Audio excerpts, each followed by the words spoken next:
chapter 16. The Pharisees and Sadducees came to Jesus and tested him by asking him to show them a sign from heaven. He replied, "When evening comes, you say, 'It will be fair weather, for the sky is red.' And in the morning, 'Today it will be stormy, for the sky is red and overcast.' You know how to interpret the appearance of the sky, but you cannot interpret the signs of the times. A wicked and adulterous generation looks for a sign, but none will be given it except the sign of Jonah." Jesus then left them and went away. When they went across the lake, the disciples forgot to take bread. "Be careful," Jesus said to them. "Be on your guard against the yeast of the Pharisees and Sadducees." They discussed this among themselves and said, "It is because we didn't bring any bread." Aware of their discussion, Jesus asked, "You of little faith, why are you talking among yourselves about having no bread? Do you still not understand? Don't you remember the 5 loaves for the 5,000 and how many basketfuls you gathered? Or the 7 loaves for the 4,000 and how many basketfuls you gathered? How is it you don't understand that I was not talking to you about bread? But be on your guard against the yeast of the Pharisees and Sadducees."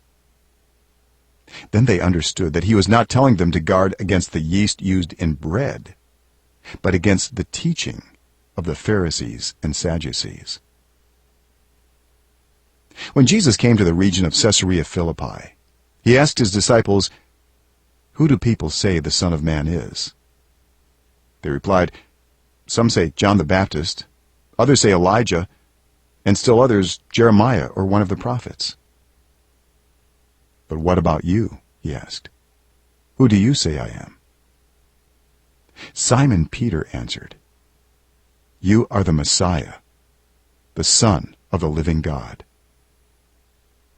Jesus replied, "Blessed are you, Simon, son of Jonah, for this was not revealed to you by flesh and blood, but by my Father in heaven. And I tell you that you are Peter, and on this rock I will build my church, and the gates of Hades will not overcome it. I will give you the keys of the kingdom of heaven. Whatever you bind on earth will be bound in heaven, and whatever you loose on earth will be loosed in heaven." Then he ordered his disciples not to tell anyone that he was the Messiah. From that time on, Jesus began to explain to his disciples that he must go to Jerusalem and suffer many things at the hands of the elders, the chief priests, and the teachers of the law, and that he must be killed, and on the 3rd day be raised to life. Peter took him aside and began to rebuke him. "Never, Lord," he said, "this shall never happen to you." Jesus turned and said to Peter, "Get behind me, Satan. You are a stumbling block to me. You do not have in mind the concerns of God, but merely human concerns." Then Jesus said to his disciples, "Whoever wants to be my disciple must deny themselves and take up their cross and follow me.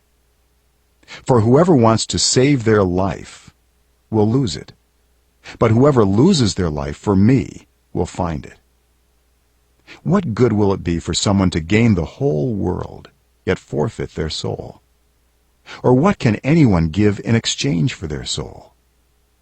For the Son of Man is going to come in his Father's glory with his angels, and then he will reward each person according to what they have done. Truly I tell you, some who are standing here will not taste death before they see the Son of Man coming in his kingdom."